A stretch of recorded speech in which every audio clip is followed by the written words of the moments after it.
We're here to get Good evening, everyone. Thank you for coming on such a wet evening. Delighted with this show. Really has been such a great time working with Charlie and Helen on it, and it's been a long time coming together. And delighted to have John here this evening to interview them. Charlie told me, and I won't go on because I don't want to repeat what John is about to say, which will be much more inspired, but Charlie told me that this is roughly the 50th. Not roughly, almost to the date Of his first exhibition ever in Dublin. That's right, 50 years ago.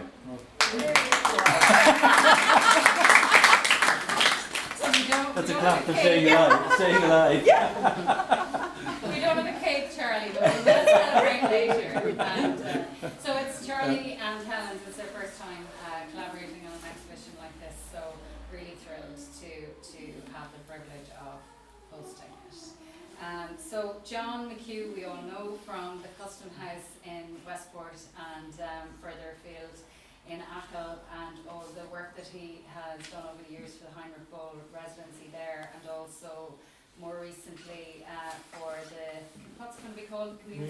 Cottage Residency. Cottage Residency, which is going great guns now. They are developing a residency in Camille Souter's former cottage where she lived. So John is going to introduce the artists and talk about the work, and you will have time at the end to ask questions.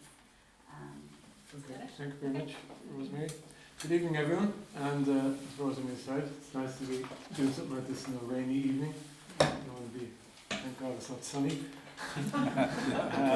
So, Helen O'Leary here, recently from Leitrim, but originally from Wexford, from a farm in Wexford, a farm in Africa, and studied first in NCAD, but fled the place, first chance she got, and moved to Chicago and made her life in America, and travels quite a bit with her suitcase back and over. The two folks on Aer Lingus must know her first name terms by now. Charlie, originally from Trim. Meath, yeah. Meath, yeah. And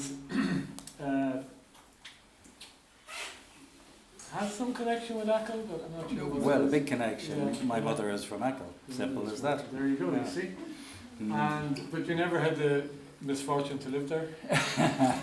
No, Okay. I wouldn't go to that anyway. So Charlie, then he went to NCAD just after the revolution of 1968, not long after. Well, within it, no, I arrived in time. And then he made his life as a painter in Dublin, and 10 years later he fled to Allihies in West Cork. So there's a pattern here already. And he's made his life in Allihies down in West Cork, and as he said, he's had 50 exhibitions. Okay? No, 50 years Oh, is 50 the first. Years, sorry, yeah, not 50. Yeah, well, that's even more impressive. Yeah, indeed. So, what I thought we'd do with this talk is spend a little time getting to know the artists a little bit, and then talk about the work, and then see if there are any things in common in their work or in their approach. Okay, so I'd like to start with Charlie. Yeah. And Charlie, so growing up in Trim, County Meath, how do you go from there in the 1960s to the art school, or why would you go even? Yeah. It really was a lot of luck and chance, really. Okay. I probably was aiming towards sensible things, like all young boys were pointed at, and somehow I dodged the bullet and did the unsensible thing and discovered that there was such thing as an art school. I was actually looking at design, the idea of design, and I got very excited at the idea that maybe there's a career in design. So that led me to realise there was such thing as an art school. Okay. Actually, to be honest, I used to come to Dublin a bit with a good friend of mine who was a bit older than me, and he used to go to the National Library. He was an academic type, And I used to go to the National Library with him, and sometimes I'd be hanging around outside on the seat outside, and I'd see all these interesting looking people sitting on the steps. And I said to Jim, what are that? They're art students. And kind of I liked the cut of the jib, and I sort of, that sort of went into the back of my brain. So Helen, so you finished in 1974. Four, Okay. yeah. Helen, you left 81. you fled in 19. Or 82, No, 85 I fled. Yeah, yeah, it was That's around that. somewhere 'Cause during I this. just arrived in SAD, and I heard about this woman who'd gone For 6 months. to Chicago, and in exchange and never came back. So, when you were there was lots of English teachers. It was all male, and it was Nigel Roth Male, was a tail, great and stale. influence Who said that? on me. But when I went to Chicago, I worked with women, and women had careers, and they were professors, and I just thought, Jesus, I'm never going back. Okay. And it was, at NCAD at the time, women were in the office, the models, or a lot of students, but there was no place, there was no professionalism for women. So when I went to Chicago Art Institute, there was women with big careers, and I just thought, this is it, I'm studying with women. And yeah. So, sorry, just go back to Wexford. You grew up on a farm near the sea? On the sea, yeah. On the sea, and how on earth do you go from there to the art school? It broke my mother's heart, I tell you that.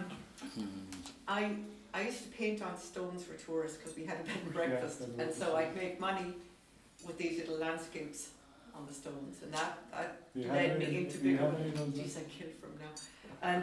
And then I had more little landscapes of the farm that we were trying to keep, which was lovely. Because Billy, my sister and I, we farmed it after my father died. And we were obsessed with land, which is, the way it is. Yeah. And I'd sell these little canvases there. I've one left. And then it was really funny because Charlie Haughey got me to art school in a funny way. After the Leaving Cert, I went down and I continued farming with Billy. I was happy with that. I loved animals, still do. And the nuns came down for some of these landscapes of mine to decorate the prefab that he was opening. He was cutting the ribbon on a prefab. And he came down to cut the ribbon, and you can imagine him surrounded by nuns. So he said, who would make the paintings? And they said, farm girl. And he said, is she going to art school? He said, no, she's needed on the farm. And he said, I'll give her a scholarship to go to Dublin. Wow. So the nuns were thrilled with that, and they came down, and my mother was like, over my dead body. Over my Is dead that body. because Haughey was giving the money? Yeah, so that was that. But it put the seed in my head that there was A, an art school up in Dublin, and B, there was a thing called a scholarship. So I was getting my wisdom teeth out a year later, and I was in some hospital on the south side of Dublin, and the Stardust went on fire, which is bloody awful. And they got rid of all non-whatever people out of the hospital. So I was dumped off into Dublin with my teeth. And I had a sketchbook in my bag. And I walked up to Kildare Street. I asked where the art school was, and asked the man on the desk to let me in. And Charlie Brady and Campbell Bruce interviewed me on a big table, and said, why did I want to be an artist? And did my family support it? And I was like, no, they don't. And then a month later I got a letter with the scholarship, and that was it. That's how I got it. That's wonderful.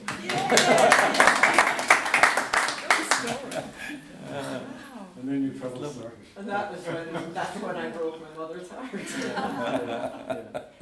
Yeah. So just tell us a little bit about Chicago then. The School of the Art Institute Oh, it's a is a great posh place. It was definitely, I was outranked, I went there and I got a job bartending because the only way I could afford it was to bartend at night. So I had this kind of double life of slinging whiskey, and the museum is amazing. It's attached to the school, and I met John Cage there. I just met people I'd only ever dreamed about meeting, and it opened up what art could be, somewhere between performance, kind of the middle space. And then they offered me a scholarship for my master's, not realising I hadn't got my BFA. Because I had thought I was ready, so I applied for the master's. And they gave me a scholarship, or a full scholarship, to get my master's. And at the end of it, I got a letter in the Times, letters, saying they couldn't find my BFA anywhere. They misplaced it. And I said, no, you didn't misplace it, I don't have it. So I had to take a couple of courses in a cheap community college and satisfy it. So I got my BFA after my MFA. I've always been arts backwards. Okay. Well, that's two good stories, Helen. Okay, so Charlie, if I come back to you with, about painting in West Cork. Okay. Right? Half the world paints in West Cork, one time or another. Yeah. And beautiful, dramatic landscape, Mm-hmm. beautiful light, beautiful weather, and yet you paint these abstract grid paintings. Mm-hmm. Now, some bits I read about you, like Aidan Dunn reckons, well, the weather does kind of affect them,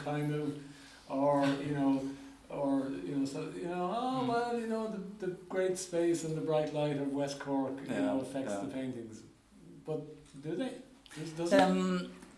Well, I think so, and at times, maybe not at the moment. I don't know. There have been times where I kind of have steered myself into it. I kind of always joke that I go to the studio with blinkers on in case I'm tempted, Okay. But no, I come from a place that absolutely believes in this self-contained, in the is and of itself sort of painting, and I kind of adamantly stick to that, no matter even if temptation comes in. I just sort of feel I just want to hold on to that notion, and then allow things happen.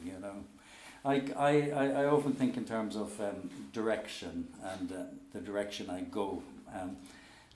Say within abstraction, the term abstract is I'm never too sure. I'm always a little bit uncomfortable actually with the term, but there's people understand the notion of abstracting from. In other words, starting out with something that's experienced, that's seen, or whatever, and abstracting from, and sort of maybe deconstructing and bringing it into an abstract area. Well, I don't do that. I come from a different direction entirely, but could end up in the same place. So in other words, somebody abstracts from and comes to here. I start in a very, very clear, empty place, and start building. And in the building... Have you always worked like that? I think so, yeah, I think so. There have been deviations and so on, mea culpa. But generally that is the way I build. I read somewhere where you cite the abstract expressionists as an influence when you started. Very much so. Yeah. Because I was going to America on J1 visas as a student. Okay. So I was gobbling it up there. You go to Mama or something like that. Yes, yeah. Well, I was based in working in Boston, and they had quite a bit, but I used to go down to New York, and so I started seeing stuff firsthand, and I just completely and utterly believed it, and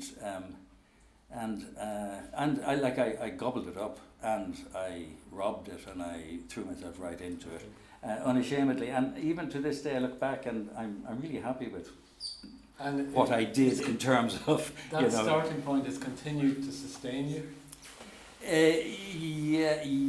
Yes. There was a certain point then where I wanted to steer away from American influence, I suppose, and was kind of a little bit more wanting to go into a more minimal department. That was kind of tickling my fancy. But at this stage of the game, American painting is strongly there. Just with me. Whether it's in the work, I don't know.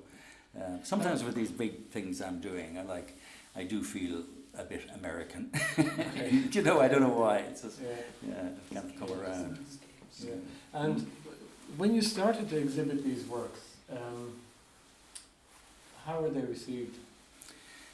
Well, that's interesting. Yeah, it was received really well. I was really lucky in terms of who was influencing things in the Irish art scene in the early 70s. And Dorothy Walker's name comes up.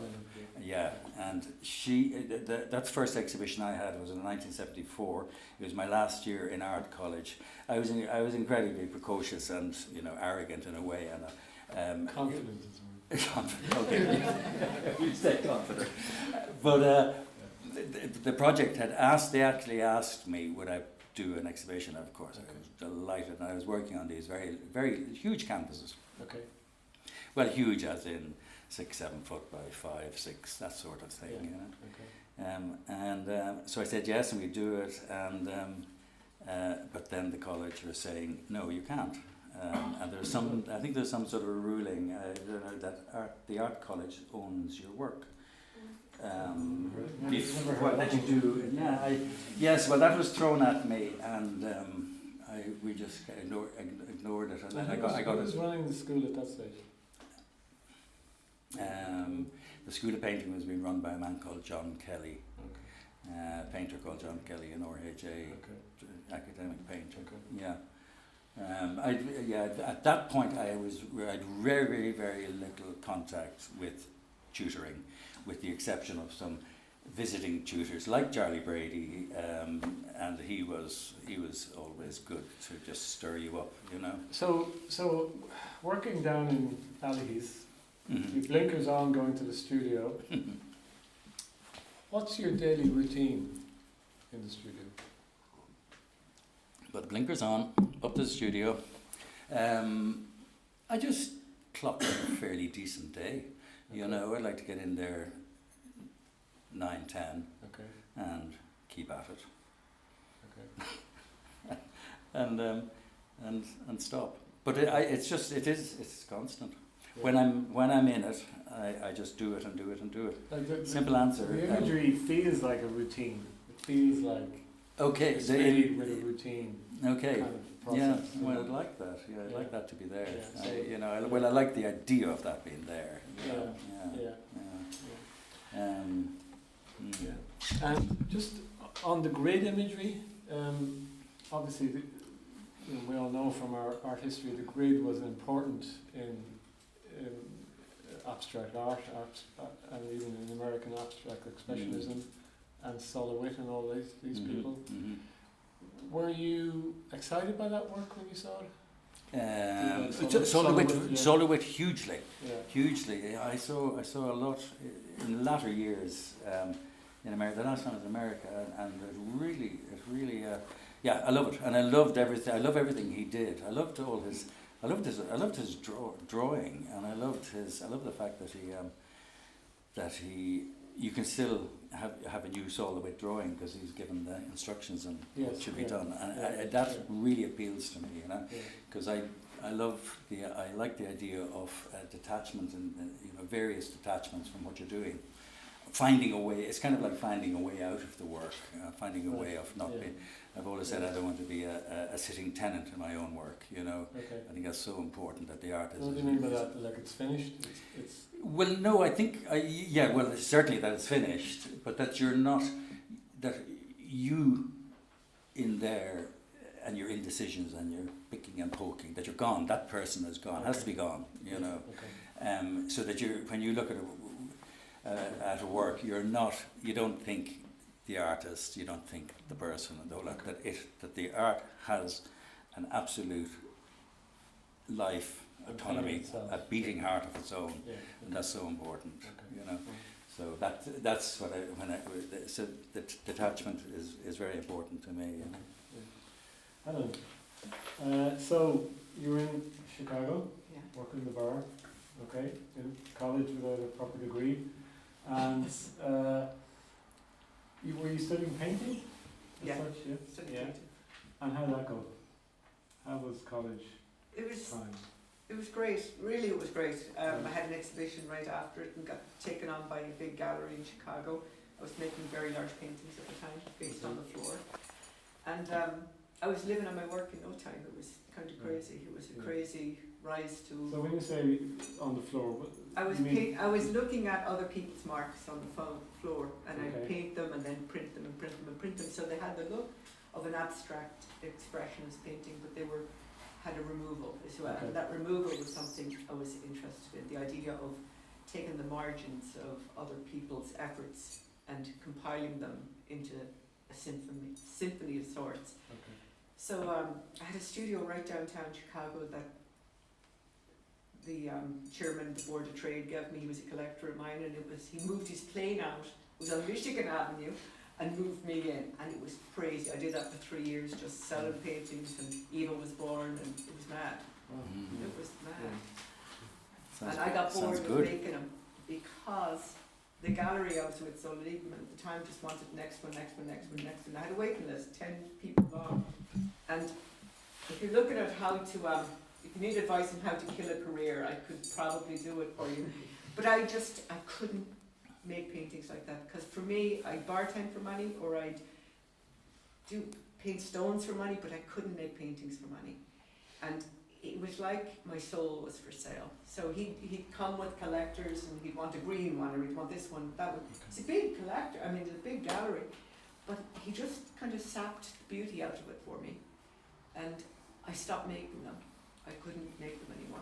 And it felt like a violent act for me just to stop making them. And Did you feel like a crisis for you? it felt like a crisis. You know, it was a crisis of being too successful, which is Yeah. crazy. But Yeah.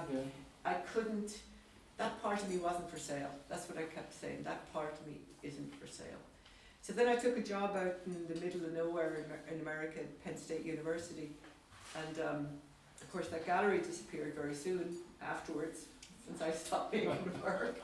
And there I was, stuck in the middle of nowhere in Pennsylvania, and I decided my relationship with Ireland was what I wanted to really work on, and I wanted to chop up painting. I wanted to interrogate painting, and I started looking at my suitcase as the only kind of conduit of for work. I wanted to make big, heroic history paintings, but through small little objects and small bits of painting. So I started just coming back and forth. I bought the place in Leitrim, and Ireland and Irish culture became my thing, because this was where my story is in my mind, and I didn't care about Michigan Avenue in Chicago. And that's why my house has 11 suitcases in it. I counted them last night, so a lot. Did you feel like an immigrant, or do you No. feel like an immigrant? No, I don't. I think buying the house in Leitrim stopped that, and I come home so much. And then I finagled just having a full professorship for 3 months a year, which I think is my finest act. Yeah. So no, I felt like a citizen of the world, really, you know. Okay. Yeah. So this breaking up the painting, this I don't know, is deconstructing the correct term? Yeah, I I don't know. suppose. There's still very much, and you know, so I think both artists work here. There are overlaps. Okay, so one of them, like Charlie was just talking about, is this notion of the object, the self-contained object. And you talk about, so there's a recent article in Sculpture magazine, an interview with Helen, and in that she talks about making the thing stand up, right? Physically making it stand up. Yeah. Making it, and that's very close to how you talk about your paintings, about them being contained, being things in themselves, being objects in themselves. It's like, if you remember reading the artist, Portrait of the Artist as a Young Man, there's a page on it in that book about the object and the objective, the qualities of the object, and then there's the whole object of sculpture. So in your pieces, they seem to me real objects. They are. I wanted to kind of interrogate what's the support, what's the frame, and how it, and I wanted them to feel more like me, like a middle-aged feel to them, Okay. with some props to keep me up. They're very stable. They're very stable. And I wanted them to look like they just happened. independent of the Yeah. wall You and want them to independent. make themselves some of these. They You make use that themselves. phrase, They yeah. almost feel Yeah. like they made Yeah. themselves, and that's the detachment you talk about Mm. that happens. Yeah. I think they're very. I was getting rid of my barn in America where I've lived and worked for a long time, and I was going through photographs of old work and some of those big paintings, and I was like, Jesus, they were good. Why did I stop making those? But I didn't stop making them because the room now is the frame. It's like these little characters that I make and these accumulations that are actually the characters that I was finding in the paintings. Okay. But I do like, I like them to stand up by themselves because I think it's a freedom. Yeah. It's a freedom. They sometimes sit on a shelf, sometimes I make crates for them. They sit into their own crates and sit on the wall. Okay. I just like that around sound feeling of a Yeah. painting. And Mm. the use of colour, so for example, these ones here, you talk about using colour as, again, a thing in itself, not Yeah. referencing. The paintings I've been working on for the last, paintings, Yeah.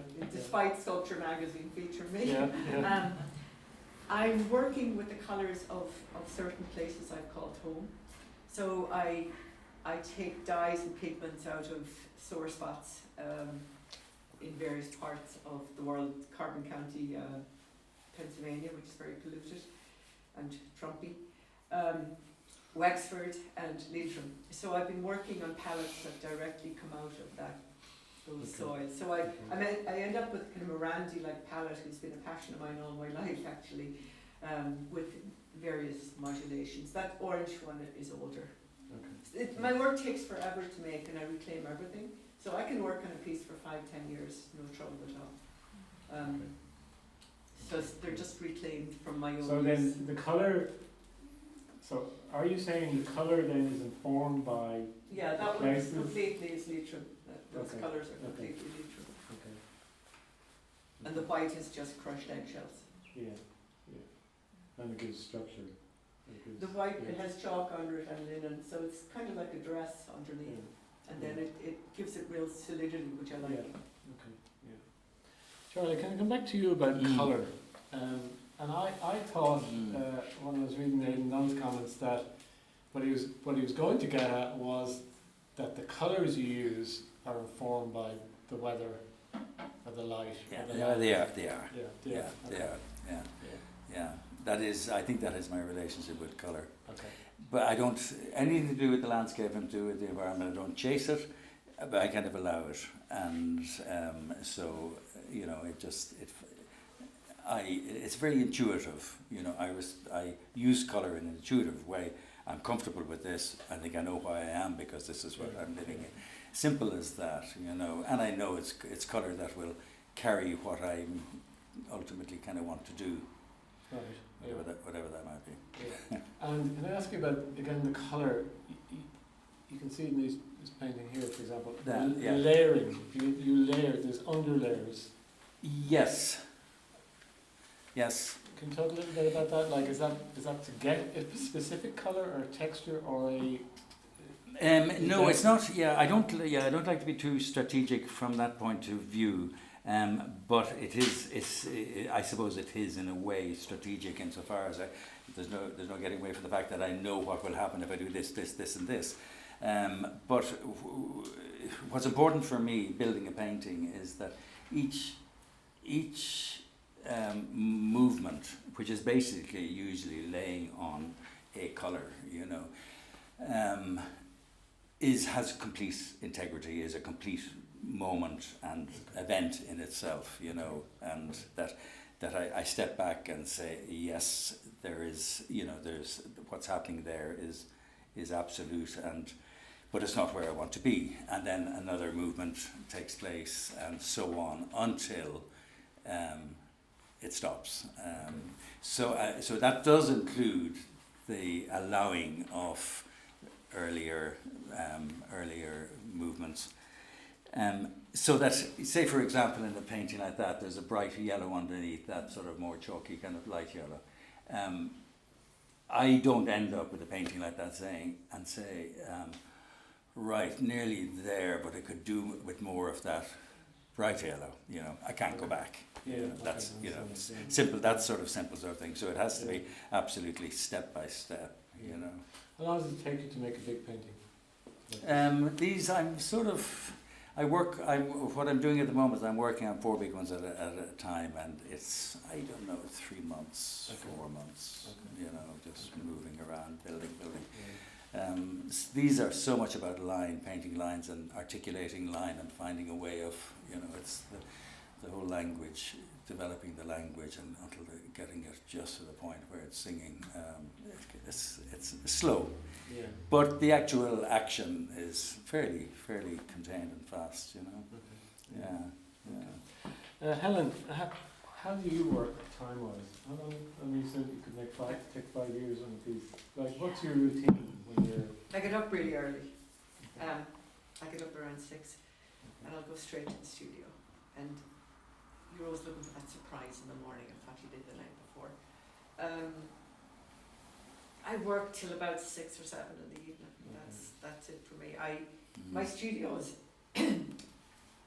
like an archaeological site. You know, I have pieces everywhere, and but I know what I'm working on. I mean, I know I'll go in there and a piece that, you know, I'll be fanatical with a piece and try to finish it, and that could take a long time. As a matter of interest, is daylight important to you, Helen? Yeah, I can't work at night. I'm sort of the same, yeah, although in the middle of winter it disappears so fast. But if I'm working with colour at all, I need daylight. I would never mix a new colour in I would never. artificial light. Yeah. I'd have it done and then I'm okay, I don't mind applying. When I'm tired, then I'm like, I don't want to put another thumb through the bandsaw. I've done that before. Oh yes, your bandsaws. How do you, like, so you bought this house in Leitrim, you're backing over to America. How do you find Ireland now? Do you find that, like, you know, we know Ireland's changed, okay? A lot of things have changed, but a lot of things have stayed the same as well. How do you find it now? How do you feel about it now? Do you feel better about it? I feel much better about it. Okay. Than when I was a teenager, Jesus Christ, yeah. I mean, it was no place for women. Yeah, it's no place for a lot of us. Yeah, but it was certainly, yeah. It was a hard place to be, Yeah. and it was a hard place to be poor as well. You know, there was such a class thing there. Yeah. It was. I find it kind of a great place now, really. You know, it's changed a lot. Yeah. There's a great art scene here. Yeah. It's great. There's a great respect for the arts here. Yeah, Great there respect. is an infrastructure which wasn't there, which was just starting in the 80s, of venues and things like that.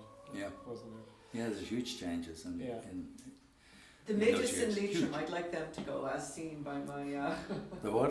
the midges. The environmentalists all that. They attacked me last night. Charlie, so your long career, okay, and you know, artists never retire, okay. Never. So Get retired. So Get tired but not retire. do you, or over the years, did you or do you now? Do you kind of, you know, think to yourself on a wet Tuesday afternoon, like, what will I be in 5 years? What? What will I be doing in 5 years and where? In terms of your work, I mean. No, I don't actually. I don't think like that. I really, I'm just hammering away, wanting to get the best of this moment, you know. And then one thing leads to another. Yeah. So it's impossible. You have to do the other before you get to the five years ahead. So, I've no notion. So you're not worried about the end of painting? No, generally, no, not remotely. The end of my painting or end of painting. The end of painting will never stop, I can assure you, never ever. And Helen, what about you? Where are you going to be in 5 years' time? Sounds like a Stalin question. Trump in the White House again, okay? Why do you think I'm looking at building the studio up in Leitrim? Trump in the White House, there's no funding for the arts in America. I see myself living here more. You know, I'm Okay. building the studio up there and I'll be here more. And then just go and visit. And what keeps me in New York is the Met. I love the place. I have a passion for the damn Met Okay. and the Whitney Mm. and Dia. And I could see myself 4 months a year getting that in there. I like to be fluid. We're in Ireland. I like to be, Yeah. you know. But aren't we really lucky that we have somebody like Helen who goes off to America and Tell Does- us all how beautiful it is. does all this and comes back with this sort of work, which it's I find it really exciting, because I don't know whether you'd have done it here. You know, a lot of things, whatever brought these about, you know, they're informed by your experiences in America. Absolutely, yeah. I think Irish art needs our own to come back, to do things abroad and come back. I feel all I've done is slipped up the side of a mountain, you know. But I love, but I like people who you know, come back with, you know, something fresh, new, and to feed into what we have, you know. I've always thought my work is memoir, and I think it would have been different here, but you know, it's kind of tagged along with the life that I've led. Yeah. Okay, so I'd like the audience to have a chance to ask any questions or make any comments. If, Yeah, I'll ask Charles something. yeah. Do you take, because you live in a beautiful part of the country and you have a specific environment around you, do you ever take photographs and work from that, you know, work for colour from that, or Don't, no. No. So everything's all in your head. Yeah, Yeah, if I was is using a colour, you know, and that is associated with something particular, Yeah, I probably wouldn't even go and check, you know. I just whatever is in it's my all head. there. I'm quite happy to allow it through the filter of my head rather than it be an absolute Yeah. you know, replication. Yeah. Okay. So that would be my sort of slightly detached Right. relationship. Yeah. Yeah. Yeah. Having said that, I did once go. The last year I went out to take photographs of lichen because I was really interested in the colour and I was kind of curious. So yeah, I'll admit that. But Only once. yeah. You're allowed to break your own rules. Yeah, I like to break your own rules. Yeah. Could I ask about the child Helen and the child Charlie? You talked about, you know, arriving in art school, and it comes across as if you didn't really know that there was a college. Yeah, either of us. It sounds like it. Yeah. You know, whereas That's a common story. but A lot of people don't. I'm a bit fascinated because we're roughly around the same age, but we had a mad nun in our school. Honest God, she was Oh, well, I'm sure. mad, but she was brilliant because she brought, in secondary school, she brought in music and art to the fore. And so it was known by all of us progressing from primary school to secondary school that there were students in secondary school who went on to art college, and you even knew things like that some of them became teachers and some of them became real artists. So you had that kind of Was that here in Claremorris? No, it was in Clay and County Kildare. And That would have been a Kildare thing, though. But what I'm interested in is you as children, you know, where did the seed for your art come from? Because it wouldn't have been from your parents, let's say, or from your environment. Did it come from school, or did it come that you just imbibed it from somewhere, the other, or, you know, mystical or spiritual, or the air, or... We took in tourists, so there was a lot of notions that wouldn't have been in our house, you know, with people who were travelling. When I took on the farm with my sister, all Frisian cows looked the same, and we were milking them, and there was a lot of them. And to get to know each cow, I would paint them on a cowhouse wall. My father used to make boats, so there was a tar brush there, and I would paint these cows again and again and again on the cowhouse wall. And of course, the tourists loved this wall. I was about 12 or 14 at the time, and they'd take pictures of the wall, which made me feel like I was What seeing. made you paint rather than jot down notes or dates or numbers, tags? Milking cows is really boring. I have a friend who is Yeah. trying like that, and it's the same cows, but he jotted down their tag numbers Yeah, and that's followed very it that cool. way. So like. No, for me it was visual. That's what Probably I'm didn't saying, have yeah, time that's for what I'm asking. Yeah, So the child Helen, Yeah. you had the visuals. And then selling the stones, I'd sell them to the tourists, you know, with the little landscapes, and so I'd go into, I knew where the art shop was in town to replace my supplies and that kind of stuff. It was through really tourist interactions. But there's Amazing. something surging There through was, you yeah, at the there same was. time. Something in you, yeah. What were you, Charlie? There was nothing as dramatic as that. I think it was all to do with being quiet or something. I've been thinking about it a lot, and growing up in a kind of very sort of quiet, nurturing sort of house. Nothing very stimulating, but kind of quiet respect for what you're doing, you know.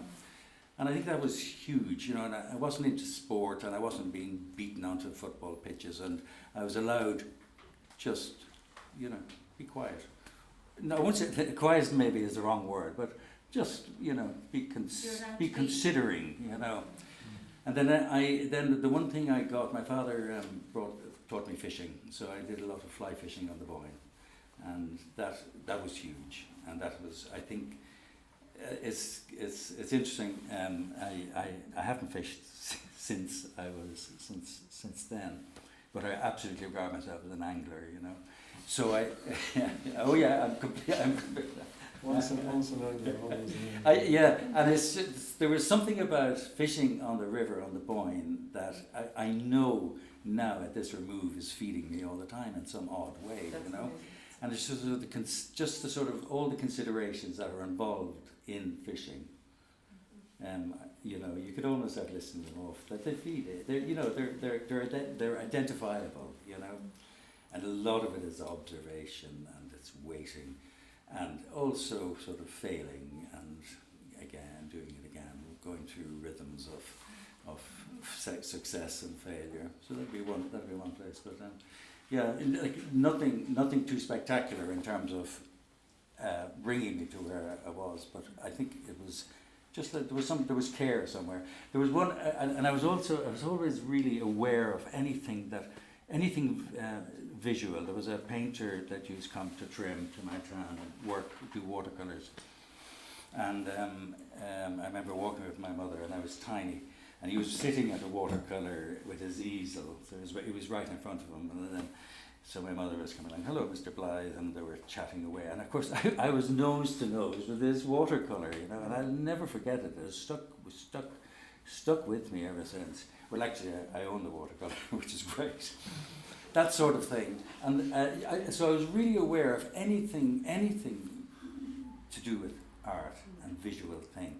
Another time I was driving, I was in the backseat of a car, and my father was driving with a friend of his, who was an architect I think he was a county council architect. We're driving through, it was a winter time, and he suddenly stopped the car, and he said, we were looking over at just a sort of a hill with bare trees and a setting sun behind it, a sort of a winter evening, and he said, isn't that magnificent? He stopped the car to say that. And that stuck with me and it's with me forever. Isn't that magnificent? And to this day, every time I see a bare tree against an evening sky, it's just magnificent. So that sort of thing feeds you and gives you so much, you know, simple things. Could I say that, Helen, for me your work has something very classical about it, like it has some kind of connection for me to like Greek sculpture, you know. And I don't know if it's because of the use of material, you know, and the white, or the kind of broken limbs, or, you know, it has, for me, this connection to like classical statuary. Alice, in some that's way. Interesting. brilliant, yeah. Interesting. Absolutely, because I spent that year in Rome where that's all I was looking at was bits of this and bits of that, and somebody's nose pulled out of dirt. And, Are you thinking sort of collapsing classic? Yeah. Well, I know. I'm just started looking over just these. hints to me, you know, hints. it's like the limbs Nice. and the colours and the kind of the colours are so faded and like bones. yeah, I like it's like pushing together the classical world into a new kind of iteration of it or Oh, something. that's beautiful. Thank you. I love that. Fair dues. Wait, where do you find your stuff? It's all my own doubt. It's all my own work that I just keep going at and going at and going at. Whittling Do you away cut at up things? I whittle. I whittle. Whittle. You're a Yeah, whittler. I'm a whittler. I'm a whittler. And there's you know Gary Leahy up in Northport. He makes bows. He gives me all these scraps from violins, from bows. So I love that because it bleeds. That's nice. It's really Brazil one, so it'll bleed continually. It's like the Sacred Heart or something, that little red heart. So I'll use other people's off-cutting sometimes, but mostly it's my own, just like dissatisfaction with myself. And is the difference between finding stuff in New York or wherever and finding stuff in Leitrim? Is there? Not much in Leitrim. I mean, I'll use more natural stuff in Leitrim, or I'll use Gary's bits, or I'll use it's a different kind of scarcity, which I love. I love the frugality of it, and I love the sparseness of it, and I only use hand tools in Leitrim. I have a bandsaw I have a good bandsaw there, but for some reason I only use hand tools, like little tiny planes and little Japanese saws. And did sorry for 3 questions as well, did the transatlantic experience, the moving all the time, and the suitcase, did that begin to define what could be art, if it could only be in a suitcase? I have a very fragmented life, it's, I'm like, what side of the road, keep the passenger in the ditch, I keep saying. I'm everywhere, I have a fragmented life. Deliberately, I think, at this point, it's deliberate. And I think the idea of being a hermit crab, that you can have a piece that just kind of sucks itself into its own pedestal, is something I love. Or the little piece in there, it's got all the bits in it. It looks like a cutlery drawer. I've made variations on that where a piece supplies its own bed, its own safe house. Yeah, I think so. I think my life I work for my life, Can I just ask Helen, you said that you use your own stuff. What would that look like to begin with before you start cutting it up? Like what is it in its a bigger version of itself? Iteration? I love shrunken socks because I think, God, that's what I do. I'll start with a bigger piece, and then it won't have the right balance. The balance is very important, how it stands, if it's human, if it's got a human feel to it. So I'll keep cutting it down, and if I have my hand in it too much, I'm dissatisfied, I'll break it up again. So I'll start with the idea of something, and then I'll just keep editing it till it works, till it's itself. So do you purchase woods, I or do you purchase wood. find them, or? I purchase wood very rarely, Yeah. because I just keep reusing stuff. We were hit by a tornado when I was about 7, and I think once you're hit by a tornado, it stays with you. And this is in Wickford. And struck by lightning. Okay. Oh, act to God, Okay. But I think that idea of things that just disappear, like certainty that disappears, is something that is a huge part of me somehow, in my psyche, because of that. And this idea that something just blows apart and you reclaim it is important. Charlie, I in the beginning, John said about the landscape, and I have never, ever even given a moment's thought to the fact that you live in a landscape. It never even occurred to me to even contemplate that you would have to deal with it. Have to look at it. Have to look at it. Yeah. I don't know why that is. It's kind of Well, strange. but have you seen the big metal things I did where it's sweep paint across? They were kind of like, in a way, I was dancing the landscape with paint. There was no getting away with those kind of all sorts of line. I'd have to stop if it started like, well, there's a horizon, there's a mountain, cut it out. But that was flirting hugely with the landscape, and I loved it. And but it was to do with painting how I wanted to paint, and if the landscape comes in, fine, you're welcome guest, and I love it that way. That's that incredible slab of rock going up to your It's studio extraordinary. is extraordinary. I always thought that had an influence on you. Not Nelly Ross. Yeah, geology inspires me. Yeah. I'm surrounded by, I live in geology. Right. It's rock where I am. The land is gone. It's been scraped off.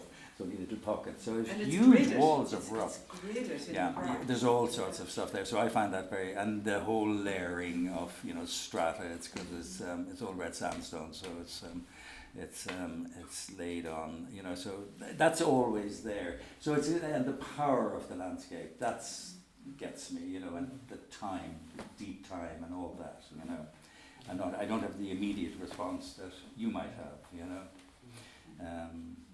and I should say, Nick, that I like landscape painting. I should say I don't.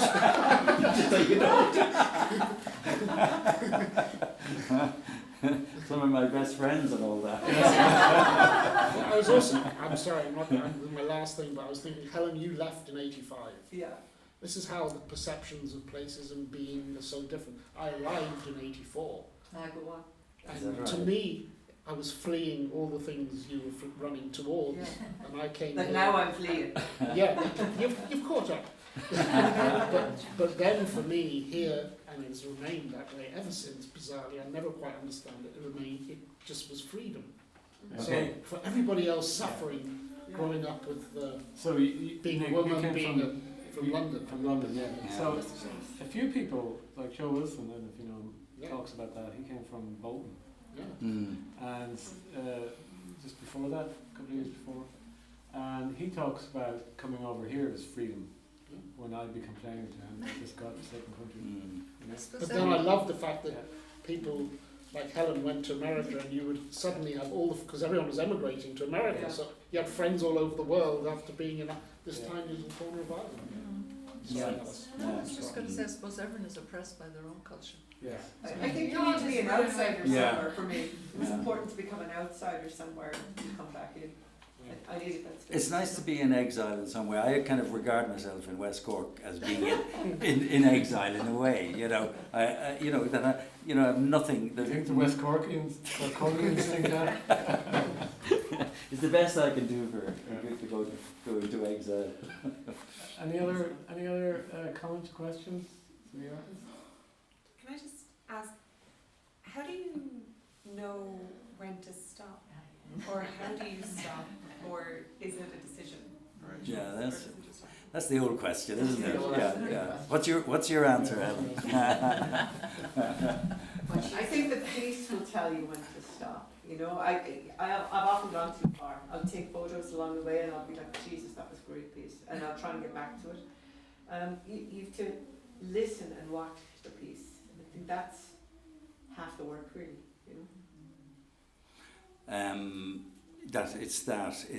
You have it will tell you, and when the way I'm working now, I never know when it's actually going to be, but when it happens, it's absolute, and I'm kicked out. So I am absolutely kicked out. Just Would don't you go. ever make a mistake and go over? No, I hate fiddling. I think fiddling and painting shouldn't. I think it has to be boom, boom, boom, and so I have to get every boom right. That's Fiddling ruins a piece. Yeah, you have to be really careful of that. So there's a certain point where I walk out. Well, it'll be.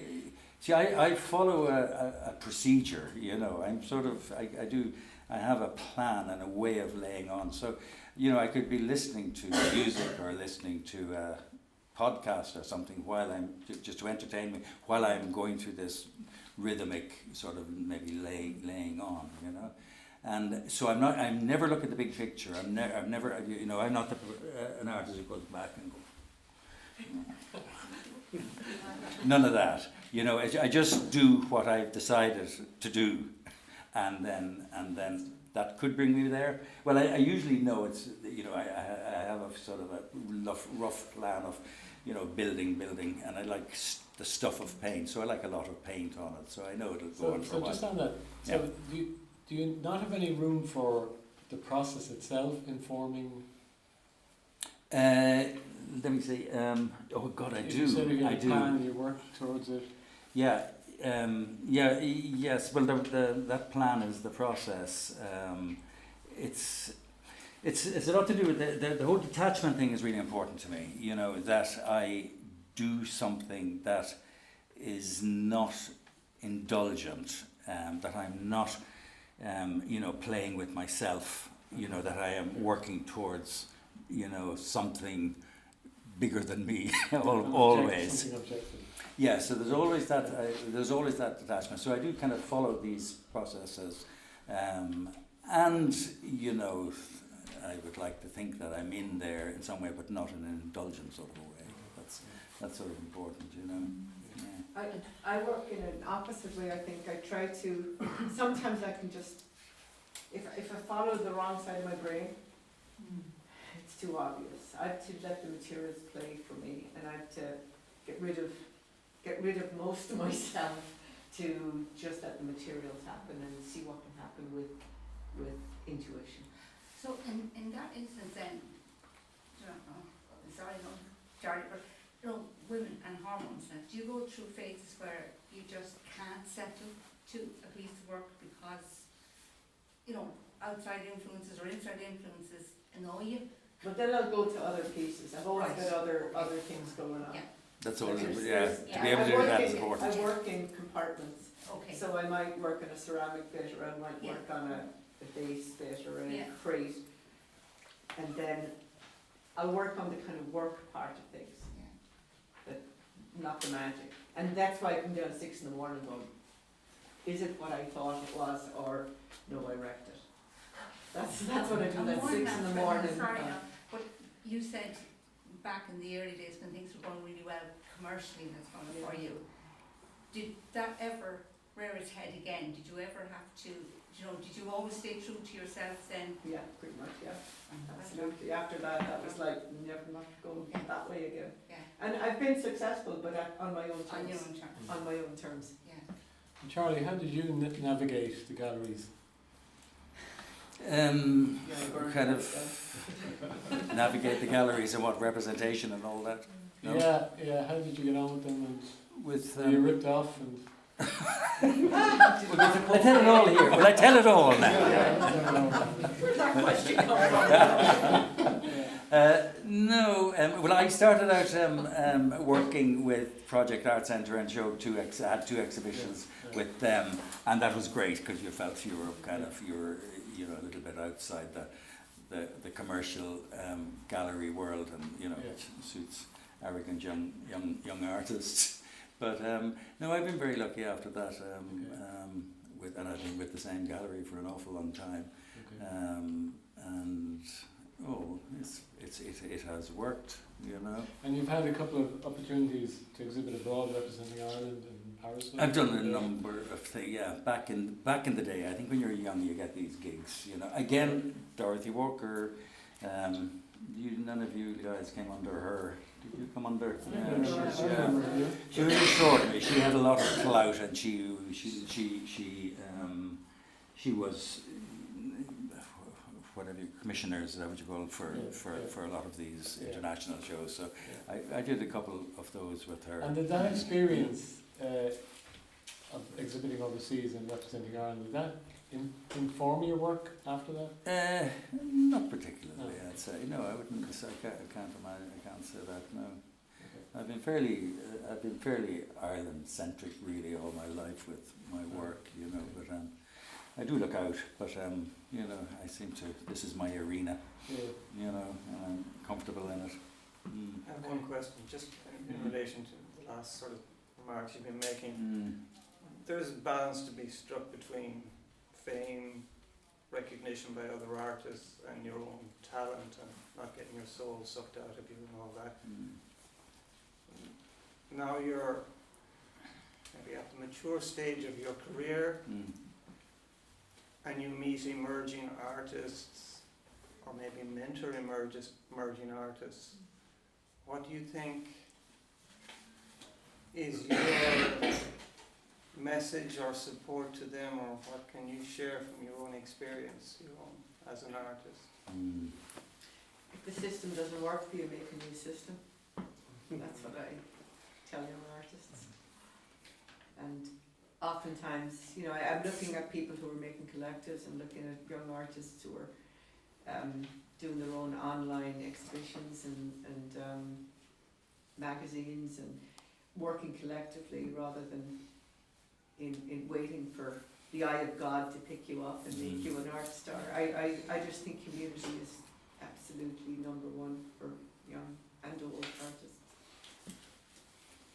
And I just have old-fashioned stuff like truth, honesty to yourself. You know, just always be true to yourself, and don't chase too many.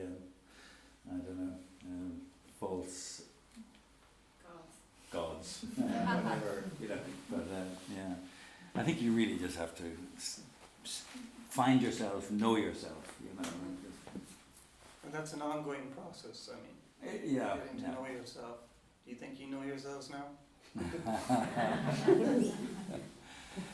I just have I'm just curious about the titling of your work, because Charlie, you title your work like The fabulous, isn't it? PRSI numbers. PRSI numbers. Yeah. I'm responsible for that sheet looking like somebody drunk put it together. And there was no drink involved, but it was me trying to figure out the format. So She I'm was so sorry. unduly stressed about the whole thing. But yeah, and then Helen, obviously you have you've kind of emotional notions attached to these pieces. No. I'm just curious how the Well, I work in a body of work. Like Yeah. the last one I did was writing the unwritable novel, and that was just the broad, everything that was produced under that mantle was numbered. And this one is sore spot because I'm working with locations.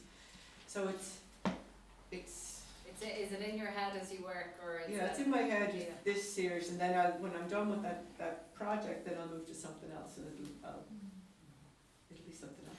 And Charlie, do you step away from ideas relating to the work?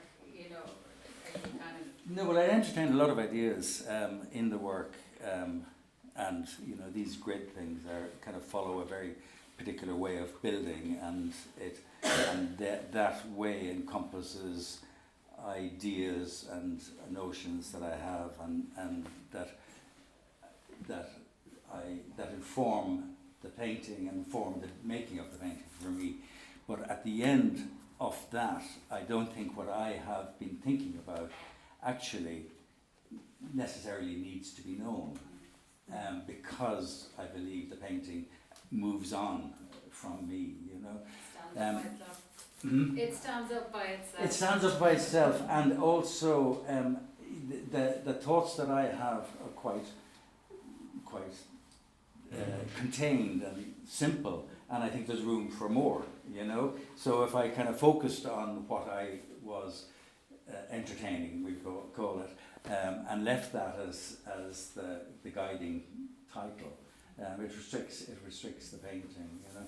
So I'm afraid of titles, so that's why I end up with just literally, it's like an archival coding, you know. What is it called? CG2.23. Yes, so it's the second, it's CG is canvas, G grid, 2 the second one in 2022. Exciting. Paul and me had opened an exhibition I was in, and she gave it a good 10 minutes lambasting me for my lack of poetry. Poetry in numbers. The poetry, I think so, Nick. It's like a pin you drop, it's great. Yeah. Can I say something that might be a bit stupid, but I'll say it anyway? When I'm looking at that painting there, Yeah. you said that you mentioned fishing. Yeah. I can see a fishing net in there, and I can see the Go home. there. I don't understand it at all. Yeah, that's What I interesting. see when looking. No, I'm afraid. No, you didn't. No. Wrong answer.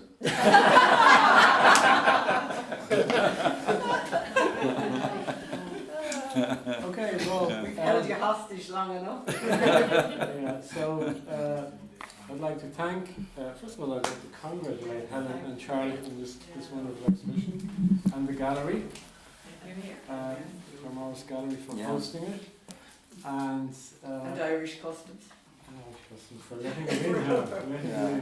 Yeah. So I'd like to thank all of you for attending and listening to us. So give yourself a round of applause. Great.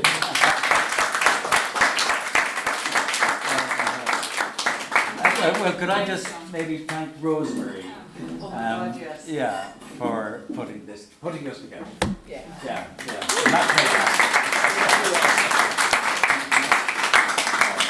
And her incredible patience and knowing that the work would arrive. Fair news. Fair I news. think your reputation for being Mary Poppins. I'm gonna open some wine, and so you're welcome to have a drink or a glass of water. I have to say a big thank you to John. Really enjoyed that. Thanks, John. Yeah. Yeah.